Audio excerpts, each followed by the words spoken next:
Now that we have passed through the portal of the Pisces new moon, we are in the ruby ray of grace. So let's talk about grace and why it's so important for our healing evolution. So if you look up the word grace in the dictionary, it actually says courteous goodwill. Grace is something that is bestowed upon others or ourselves. It is something that is only used in a relational context, right? We either receive grace from others or we offer grace to others. So living with grace means that we learn to expect and accept goodness from life, blessings from life, generosity from life, kindness from life.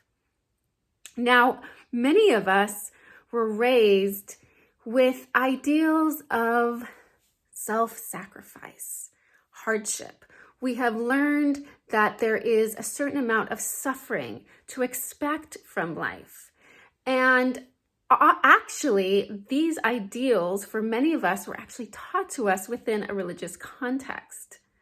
So as we shift into the ruby ray of grace, we are actually unlearning some of this indoctrination from the culture and from religion. We have learned to idealize the shadow of the martyr, and that is the shadow archetype that we work with this month, where we are taught that we have to prove ourselves worthy, right, of God's love or the Father's love by sacrificing our needs and our desires.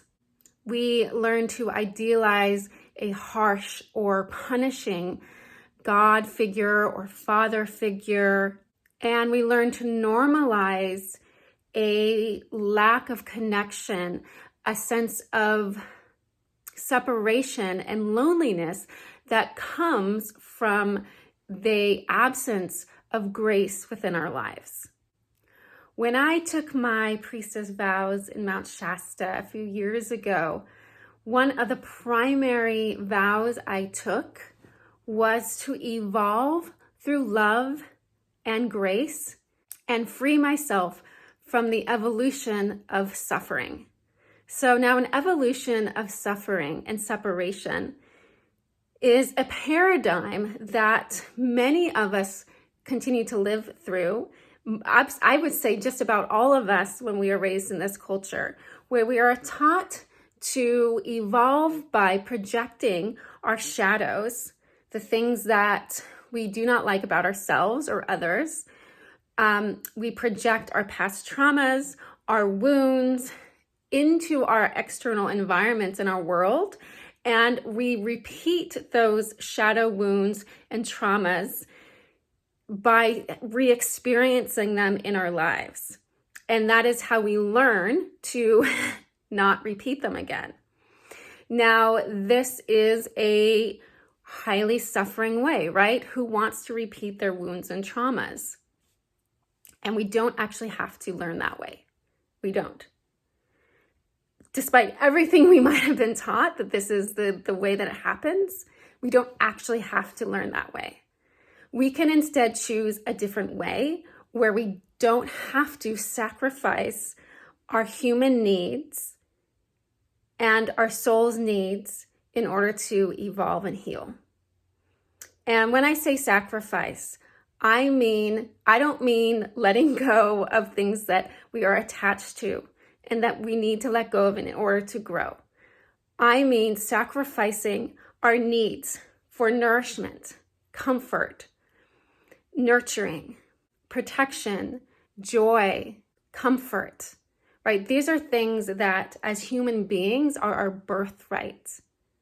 We don't have to rehash and re-experience trauma, which makes us incredibly unsafe and actually harms us. We do not have to reharm ourselves or harm ourselves in the first place in order to evolve. So in order to do this, to choose the path of grace, what we do is that we learn to embody the divine mother, the divine father, divine creator's love, whatever word you have for that presence, right? We learn to embody that presence within ourselves. And what this presence is it's your own ideal manifestation of God, Goddess, Creator. It's whoever you need that presence to be for yourself, right? So maybe for some of us, the presence of divinity is incredibly fierce, right? Because that is what we really want to and need to feel, and protective. For others, it might be soothing and comforting. For others, it might be light and joyous. For others, it might be incredibly generous and prosperous and abundant. And it gets to shift. It gets to shift. It doesn't have to be one thing all the time. It gets to be everything and exactly what we need in that moment. And as we learn to embody that frequency, then we also begin to project it into the world around us. And that in turn invites grace into our lives. This all-loving divine presence within us also becomes our anchor that roots us, grounds us, creates a foundation for our new healing journey through this new paradigm, through this new earth paradigm, through the evolutionary androgen, becoming the evolutionary androgen. She, he, they become our foundation.